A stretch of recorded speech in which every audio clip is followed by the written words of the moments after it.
Thank you for watching. Subscribe on Betrayed Man's Diary for more stories. I'm in my mid-30s now, and I have a toddler with my wife, Madison. Ever since our son, Noah, was born, things between us have shifted in a way I can't quite explain, but I definitely feel it. At first, it was subtle. She seemed tired, a bit detached, which made sense with a newborn. But over the last 3 or 4 months, her distance has gone from a quiet drift to something that feels like a chasm. She started making friends, mostly single women without kids. That in itself isn't a problem, but she suddenly had this whole new social life that I wasn't a part of. When I asked if I could join her sometimes, just to hang out, meet her new friends, be a part of her world, she always had an excuse. Someone has to stay with Noah, she'd say, or, it's just not that kind of thing. Honestly, I started to feel like I was being actively excluded. One night, when I finally worked up the courage to tell her how this was affecting me, she got really defensive at first.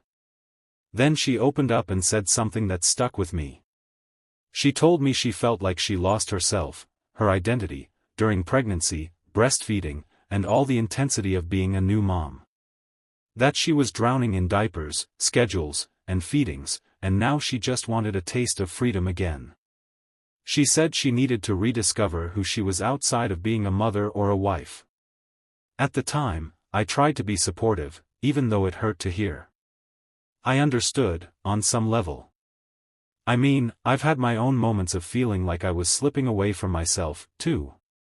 But her version of rediscovery means late nights out, like 2 a.m. kind of nights, and weekend getaways with her friends that don't include me. It's like she's pulling away from our family, from me. I try to tell myself I'm being paranoid, but the little signs are everywhere. She never leaves her phone out anymore. She takes it into the bathroom, even the shower, which she never used to do. It's like that thing became a lifeline to a part of her life that I'm not allowed to see. I've wrestled with thoughts I never thought I'd have, like maybe she's seeing someone. I haven't seen anything concrete, and I haven't invaded her privacy. I haven't checked her messages or tried to snoop. But something just doesn't sit right. I asked her once, point blank, if she was being unfaithful. That conversation went downhill fast. She got defensive, even angry. Told me it wasn't about that at all and that I was making her feel like she couldn't be honest with me if I was going to accuse her. After that, I tried a different approach. I told her I wanted to be part of her world again, whatever that looked like. I wanted to understand her, support her, walk beside her through whatever phase she was in. She said I didn't share her passions. That I didn't get the things she wanted to do, and that I needed to find my own interests, my own circle of people. It crushed me. I do like the things she's into. I've told her that. I've tried to be involved. But every time I show interest, she brushes me off, tells me I'm only pretending or that it's not authentic. It's like she's gatekeeping joy, like she only wants people around her who mirror her enthusiasm in exactly the right way. I feel like I'm losing my best friend, the person I've spent nearly 15 years building a life with. We've grown up together. We've built dreams together. And now? Now it feels like I'm just the babysitter she lives with. Noah is the one bright light in all of this. Every time he laughs or says a new word, it temporarily pulls me out of the darkness. But it doesn't last. I find myself stuck in this weird limbo, mourning a relationship that technically still exists but feels like it's slipping through my fingers a little more each day. I don't know what the next step is. Therapy? Space? A hard conversation that might break everything? All I know is I'm waking up every morning with a heavier heart than the day before. The months that followed were brutal, each day seemed to confirm the fears I didn't want to admit even to myself. Madison changed. Not just emotionally, but physically too. She started getting facial fillers, those subtle ones that aren't immediately noticeable to strangers but scream insecurity and reinvention to someone who knows her like I do. On top of that, she dropped weight fast. Not the kind that comes from balanced eating or fitness, but the alarming kind. It made me wonder, was she using something? Pills? Worse? I tried to talk to her. Tried to connect. Tried to express how worried I was. But every single time, she twisted it around, made me feel like I was being possessive, needy, or just plain crazy. I wasn't accusing, I was concerned. But somehow, I left those conversations feeling like I was the one doing something wrong. She had this way of deflecting that was almost masterful. If I brought up how secretive she'd gotten with her phone, she'd laugh it off and say I needed to get a life outside of analyzing her screen habits. If I asked why she didn't want to talk or touch anymore, she'd tell me I was imagining things. It got so bad that I began questioning my own reality. Was I paranoid? Was I making things up? Eventually, I made an appointment with a therapist, not because she suggested it, but because I was beginning to lose my grip on what was real. I needed someone objective to tell me if I was reading too much into things, if maybe I had some kind of insecurity bubbling up from somewhere else. But deep down, I knew. Then came the final straw. She told me she needed a weekend to herself. Said she was heading up to the mountains to snowboard, get some alone time, and sleep through the night without the constant needs of toddler. On the surface, it sounded reasonable. God knows, parenting a 1-year-old is exhausting. But something didn't sit right. A few days before she left, I noticed that she'd gone back on birth control, never once talked to me about it. Not a word. Then she got waxed. Again, not something she usually did unless we had a special occasion. And she asked me to put the snowboard rack on her car, even though she insisted she was going alone. The logistics didn't add up. I didn't want to be suspicious, but my gut was screaming. So I did something I never thought I'd do. I hired a private investigator. I felt dirty just making the call, like I was betraying her trust even by suspecting her. But I needed to know if I was insane or if I was actually being played for a fool. The PI didn't even need a full day before confirming everything I feared and more. 45 minutes. That's all it took. Within that time, he had a series of high-quality photos and video clips. Madison, pulling up in her SUV. Madison, smiling and leaning in to kiss a man who wasn't me. Madison, and her boss, yep, her actual boss, heading into an Airbnb like it was the most natural thing in the world. They looked comfortable. Like this wasn't new. Like this wasn't some impulsive, heat-of-the-moment mistake. It was a routine. A thing they did. When I saw the footage, my world cracked in a way I didn't know was possible. I wasn't shocked, not really. But I was devastated. Numb. Enraged. She had brought this man into our lives. We'd hung out together. I knew this guy. I shared beers with him during holiday parties. He'd made jokes about parenthood and even bounced Noah on his knee once. The sheer disrespect, it was nauseating. And what haunts me more than the betrayal is the impact this is going to have on our son. Noah didn't ask for any of this. He didn't choose to be born into chaos. He didn't deserve to have his parents become co-parents in some awkward arrangement because one of them decided they were bored with domestic life. I'm angry. I'm heartbroken. But more than anything, I feel trapped. Trapped in a lifetime of shared custody drop-offs and polite conversation with a woman who looked me in the eye every day while living a double life. I have to raise a son with her. For years.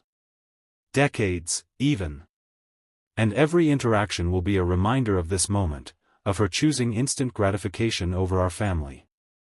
I've been trying to figure out what comes next. Therapy's still on the table, for me, definitely. Maybe even for both of us, if only to navigate parenting without turning every conversation into a battlefield. But reconciliation? No chance. I can't unsee what I saw. I can't unknow what I know. The woman I loved, she doesn't exist anymore. Or maybe she never did, and I was just too in love to see it clearly. I got the confirmation on a Friday afternoon, the video, the photos, everything. That night is a blur in my memory, just waves of disbelief crashing against a wall of rising rage. Madison, meanwhile, acted like everything was fine. She kept texting, calling, sending selfies from the slopes like it was just another girl's weekend in the mountains. Not a single crack in her performance. She talked about the snow, how good it felt to sleep in, how she missed Noah. She even asked if we could FaceTime so he could see mommy. It was chilling, honestly. The way she could compartmentalize it all. The way she could lie so easily, so fluidly. That night I had what can only be described as a breakdown. Not the screaming, punching walls kind. More like I went completely still. My mind was racing, but I couldn't move. Couldn't cry. Couldn't eat. I just sat on the edge of the bed staring at nothing. The only sound in the house was the quiet hum of the baby monitor. The first person I called was my therapist. Thank God I already had one in place, thanks to the weeks of gaslighting that had convinced me something was wrong with me. It's strange, but that was the one upside to being emotionally dismantled. I had professional help already teed up when I needed it the most. The second call I made was to my sister, Megan. She lives in the same state, a couple hours away. I didn't even tell her the whole story, just enough to make it clear I needed her. She didn't hesitate. Dropped everything, packed a bag, and drove through the night to be with me. When she arrived, I finally cried. The kind of sobbing that comes from the deepest, rawest part of you, the part that realizes your life will never look the same again. With her there, I could breathe. Not fully, not easily, but enough to begin thinking about next steps. The goal was no longer trying to fix the marriage. That was dead. The goal now was protecting Noah, protecting my sanity, and preparing for the fight that was coming. Because make no mistake, there's always a fight. I started taking concrete steps, and I'm writing them out in case someone reading this ever finds themselves walking this hellish path. It's a roadmap I wish I had before all this. First, I called my hunting buddy and asked him to take possession of my rifles and bow. Even though I kept them locked in a safe, I didn't want Madison, or her lawyer, later on, claiming the house wasn't a safe environment for Noah. No risks. No leverage. Next, I ordered and installed a discreet nanny cam in the living room. I wasn't planning to use it unless absolutely necessary, but I wanted a record of any future confrontation. In these situations, you have to assume the worst, that she might twist the narrative, accuse you of abuse, or create a scene that could endanger custody. The camera wasn't just for protection. It was for the truth. Then I scoured the rental market. I needed a furnished place, somewhere I could work remotely, somewhere with 2 bedrooms so Noah would have his own space. And it had to be in a neighborhood she couldn't reasonably object to if things got litigious. I found a month-to-month lease that ticked all those boxes, but the timing didn't line up. I had a week or so before I could move in. So I booked a short-term Airbnb to bridge the gap. Every move I made was strategic, calculated. I had to be smart. I had to be calm. I had to make sure there were no holes in my story, no actions she could use against me in court or in a custody battle. I kept talking to my therapist through all of this. We worked through the trauma, sure, but we also focused on something deeper. Decision-making. Because figuring out what the hell you actually want in this situation? It's damn near impossible. One minute I was ready to walk away and burn it all down. The next, I was frozen, imagining what it would mean to only see my son part-time. The pain of that was unbearable. Think about it, when you're a father, you measure your life in bedtime stories, pancake breakfasts, and scraped knees. If I gave up, if I let her dictate the terms, I'd be sacrificing half of Noah's childhood. 9 years, minimum, of not being there for the moments that matter. That thought gutted me more than anything else. What people don't understand is this: even when you know your marriage is over, leaving doesn't feel like a choice. Not really. Because you're not just leaving a relationship, you're forfeiting a future you spent years building. You're accepting a new identity as a co-parent, a weekend dad, maybe even the less involved parent in the eyes of others. It's a brutal pill to swallow. And worst of all, it's not your fault. But it still feels like failure. Practice. Practice. Practice. I must have rehearsed the confrontation 100 times in my head before it actually happened. In the car. In the shower. Whispered into a pillow while Noah was napping. I had it down to a tight 3 to 5 minute script, the whole point being to keep things short and controlled, to prevent an emotional detonation that could spiral into yelling, accusations, or worse. The structure was simple. Madison, I know about the affair. I'm not ready to talk about it, and I won't be discussing it tonight. I've found a place and I'll be moving out for a while as I figure out my next steps. What we do need to discuss, sooner than later, is how we're going to handle custody and parenting time for Noah, at least in the short term, while we both figure out what the hell happens next. That was it. That was the entire mission. I practiced delivering it in my mind, played out every possible response she might throw at me. I imagined the tears, the rage, the apologies. I pictured her flipping it around, making it about me somehow, spinning a story where she was the victim, or where I had pushed her into it. That's a classic move. Hell, I even practiced keeping my cool if she tried to gaslight me again. I wasn't about to let her rewrite this narrative. Here's something I need to say to anyone out there who might be preparing for their own version of this nightmare: don't try to win the confrontation. But you sure as hell can't lose it either. This isn't about proving a point or getting closure. It's about staying calm, in control, and most importantly, protecting your future with your child. You want to fight for your kid? Then don't get emotional. Don't get petty.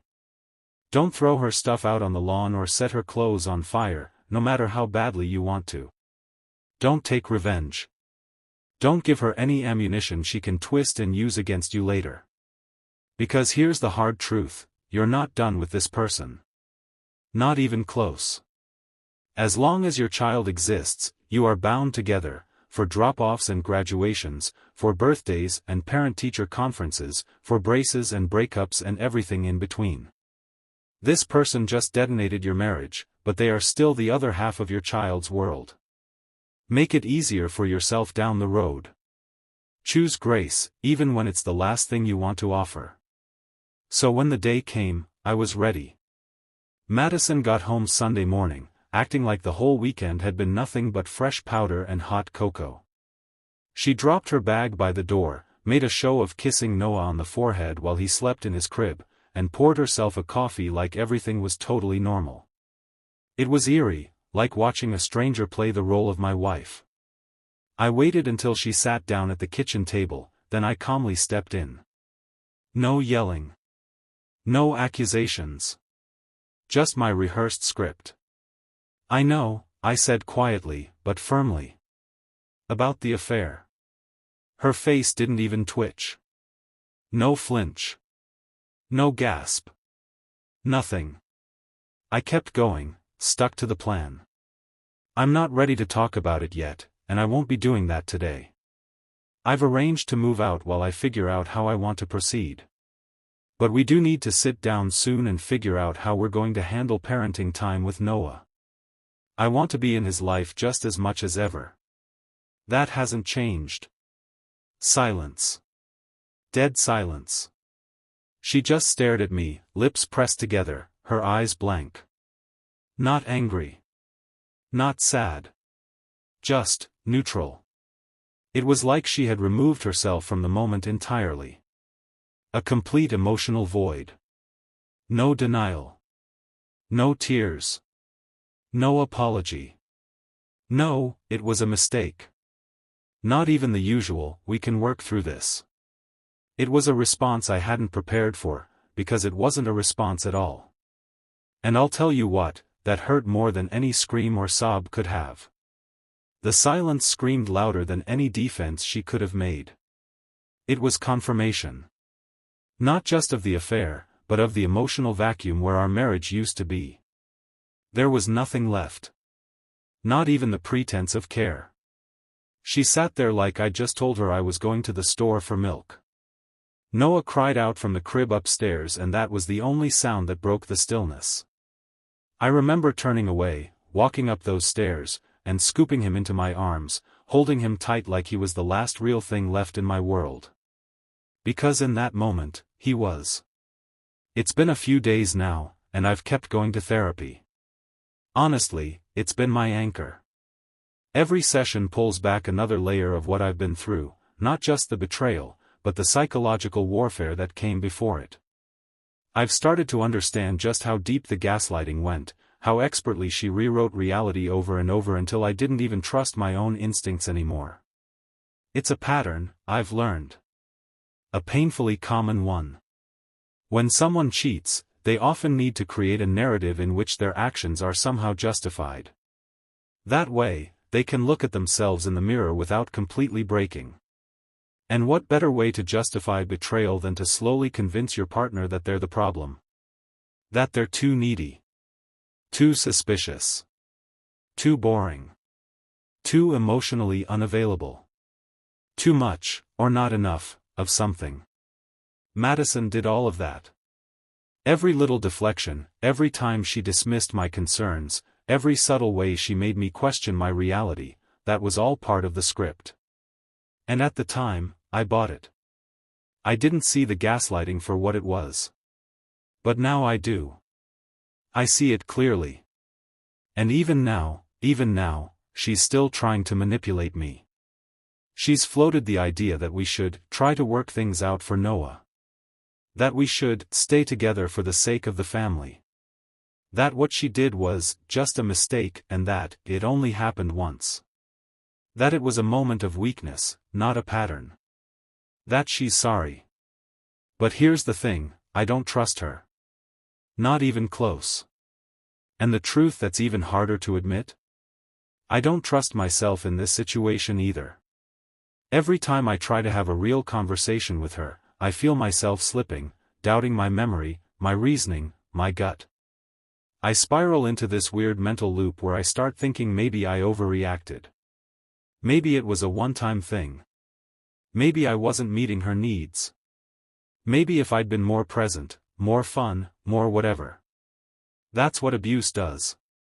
Emotional abuse doesn't always come with yelling or bruises. Sometimes it comes with silence. With withheld affection. With 1,000 little suggestions that you're just not good enough. And when that kind of abuse is paired with cheating, it's hell. Pure, isolating, maddening hell. This Monday, we're seeing a marriage counselor, not to fix things, but to have the big conversation. The one we've both been avoiding. It's not about reconciliation. It's about transition. About figuring out how we co-parent Noah without turning his life into a battlefield. But I know she's going to try to spin the narrative again. She's already laid the groundwork, it only happened once. It was a mistake. I wasn't thinking straight. The problem is, I don't believe her. I want to believe it was just a moment of insanity. But deep down, I don't. And worse? I have no way to prove she's lying. I've got the footage from the Airbnb trip, sure, but nothing beyond that. No texts. No timeline. Nothing concrete that proves whether this was just a one-time betrayal or part of a long-running affair. So I don't know how I'm going to handle Monday. Part of me wants to lay it all out, tell the counselor everything I know and everything I suspect. But another part of me is scared that I'll lose control, that I'll say too much, and that she'll twist it all around and make me look like the unstable one. Because again, I don't trust myself. Not fully. Not yet. Here's the hardest part of all this, I can't see a path forward that ends with us still being married. That road feels blocked, burned, crumbled into ash. But the idea of not seeing my son every day? Missing birthdays, school drop-offs, Saturday morning cartoons. That breaks me in a different way. I want to be able to look Noah in the eye one day, when he's old enough to ask questions and see the truth for himself, and say, I tried. I did everything I could to be there. I fought for you. But I also want to be able to live with myself. And staying in a marriage where I'm constantly gaslit and disrespected isn't living. It's surviving. This fucking sucks. No way around it. This is going to suck for a long time. So if you're out there, and you're thinking of cheating, don't. If your marriage is broken, talk. If you're unhappy, get help. If you're lost, find a way back or walk away like an adult. But don't blow it up. Don't devastate someone who trusted you. Don't nuke a family from the inside out just because you wanted to feel desired again.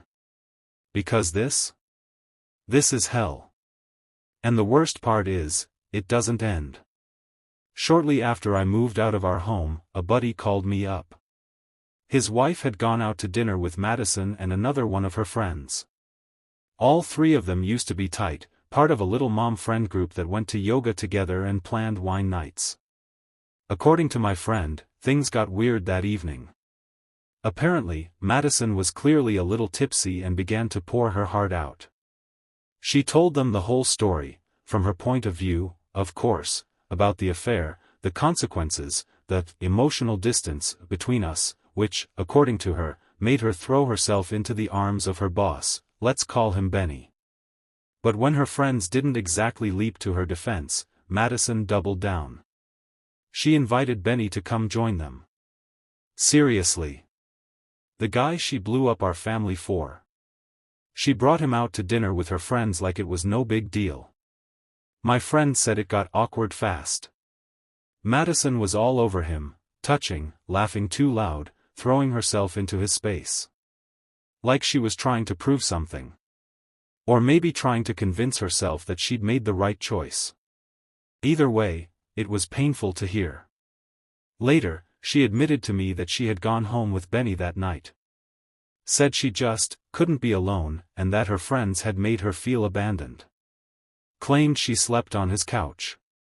Swore up and down nothing happened. We just watched a movie and talked, she said, like that somehow made it better. Look, at that point, I didn't even have the energy to argue. I didn't believe her, not for a second, but I also didn't have the bandwidth to press it. My focus was on Noah, our son. I couldn't afford to get pulled into another round of her emotional manipulations. I had to stay sharp, for him. During this time, Madison and I had this bizarre co-parenting arrangement. We were still switching off nights at the house. Whoever had Noah stayed in the marital home, the other parent would crash at a nearby Airbnb. It was awkward, tense, and full of unspoken hostility. Meanwhile, I was doing everything I could to hold things together. I kept Noah's routines consistent. I worked my job. I cooked meals. I went to therapy. I tried to build something stable out of the rubble she left behind. And while I was doing that, Madison was out there bringing Benny around like they were some new power couple, then turning around and crying to me when the weight of her decisions started catching up to her. What cut deepest wasn't the betrayal, it was her complete lack of accountability. Madison wasn't just cheating. She was playing the victim the entire time.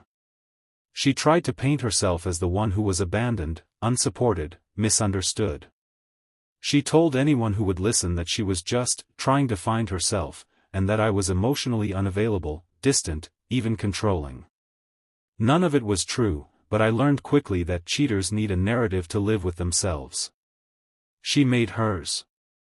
I made mine. Mine ends with clarity. With separation.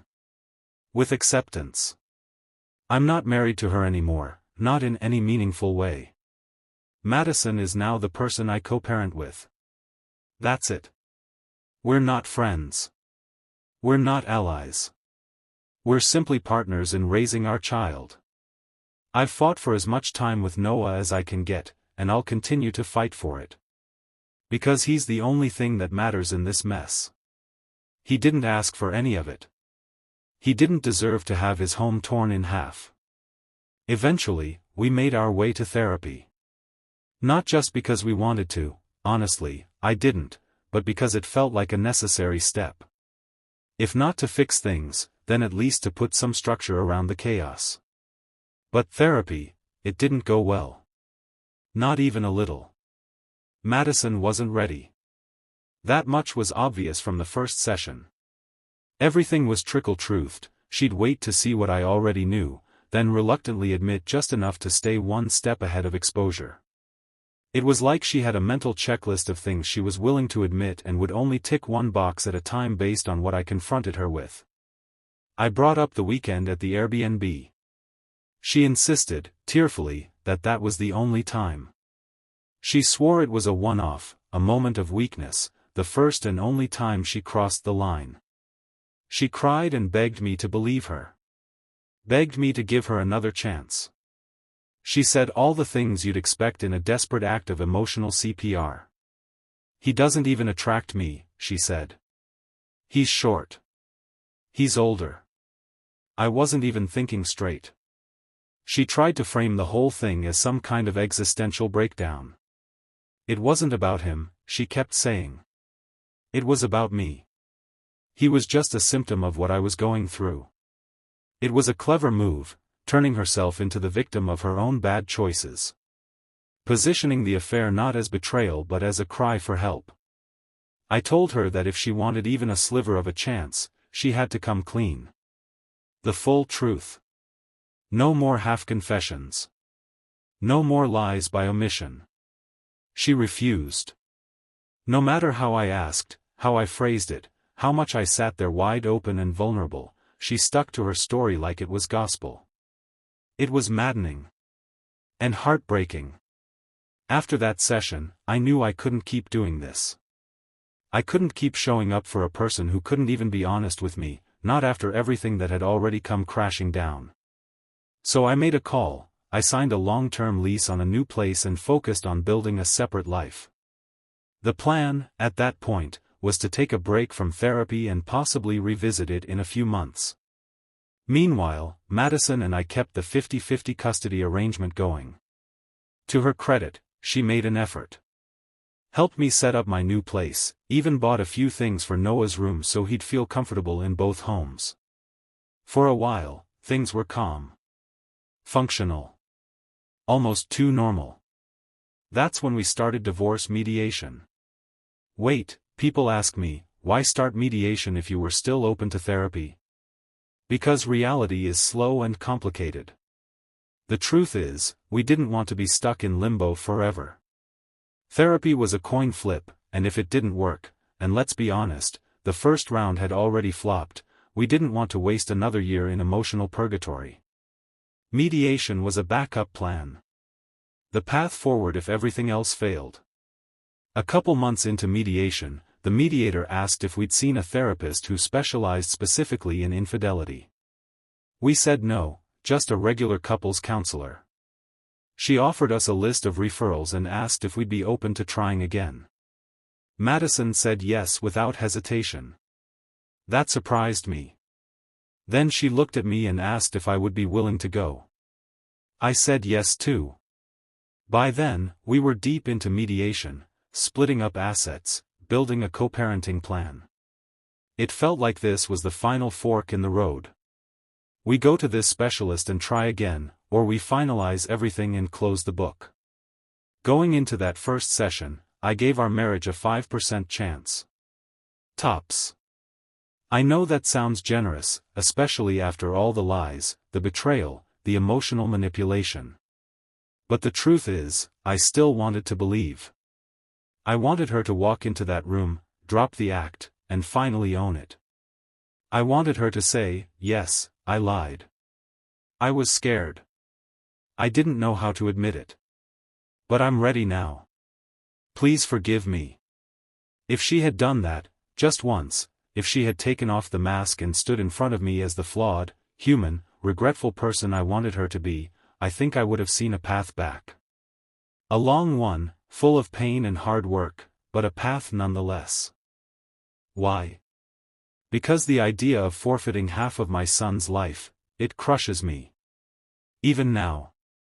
The thought of not being there when he wakes up some mornings, not knowing how his day went, missing school events or weekend rituals, it feels like a slow, suffocating death. That's not the kind of thing you turn your back on easily, even when your marriage is a smoldering wreck. So yeah, I held on to 5%. Because maybe, just maybe, she would finally be honest. Maybe we could rebuild something for Noah.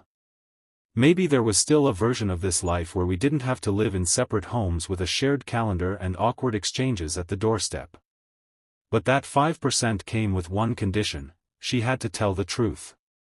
So, we started with the new specialist, the infidelity counselor our mediator had recommended.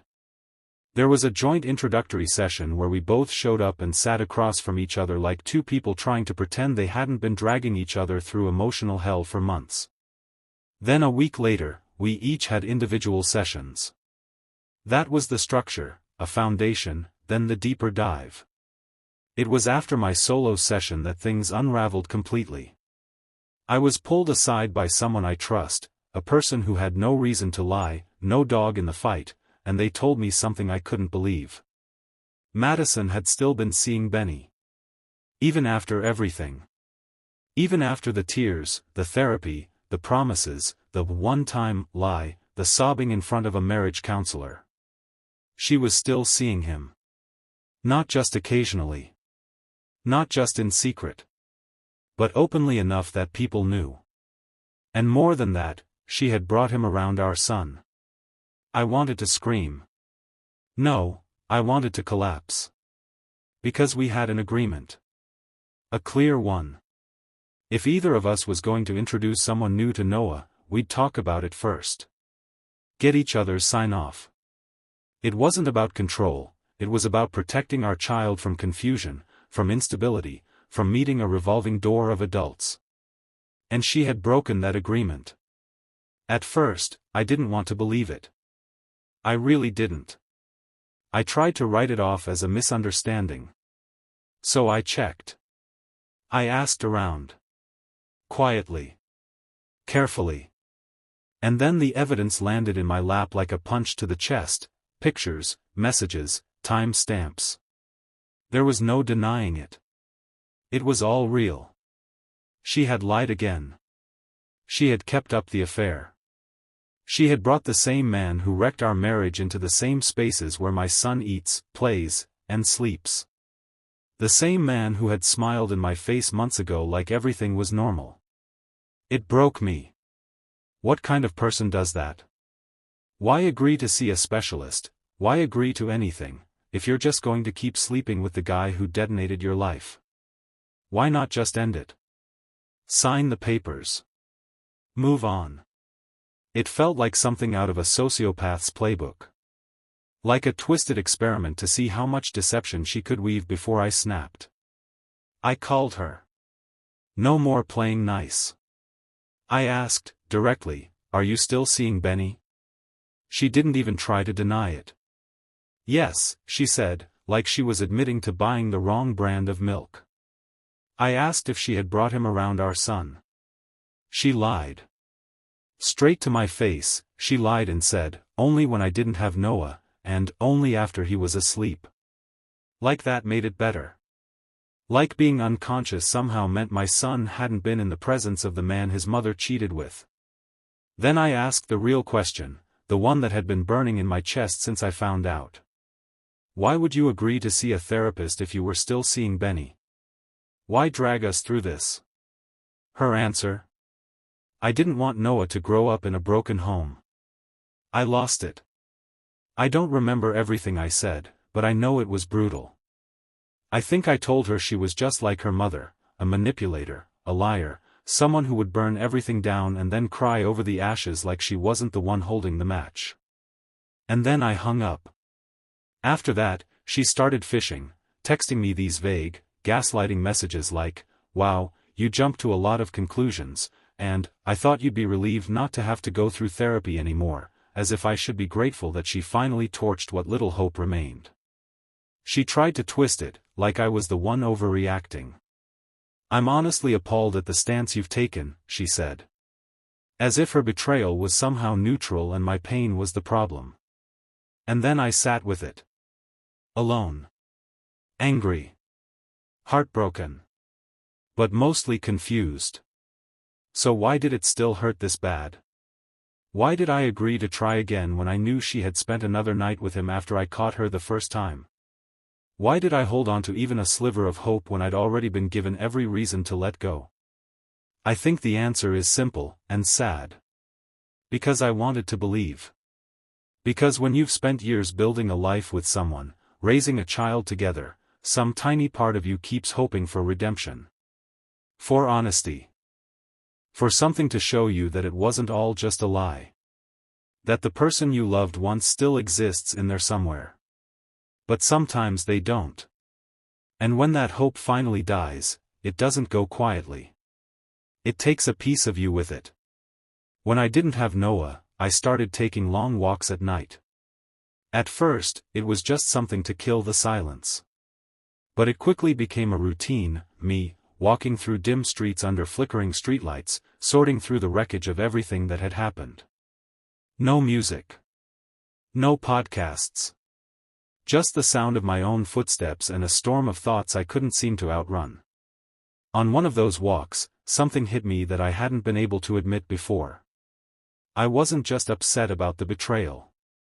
I wasn't just angry about the lies, the manipulation, or even the fact that she kept seeing Benny.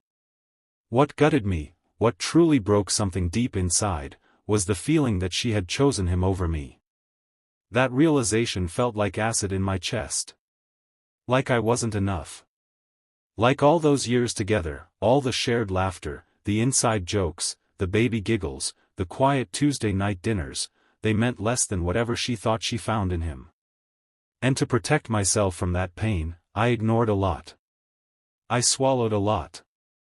I told myself that maybe it wasn't a choice. That maybe I had some fault in this. That if I just tried harder, I wouldn't feel so worthless. I refused to come back to the marriage unless there was truth, remorse, and transparency. I made it clear that redemption wasn't a handout, it had to be earned. And she didn't want to do that. So when she realized I wasn't going to play along, she defaulted to the only person left who didn't ask her to be accountable. She didn't choose Benny. She settled for him. And that's not just me trying to protect my ego. That's the reality. Benny?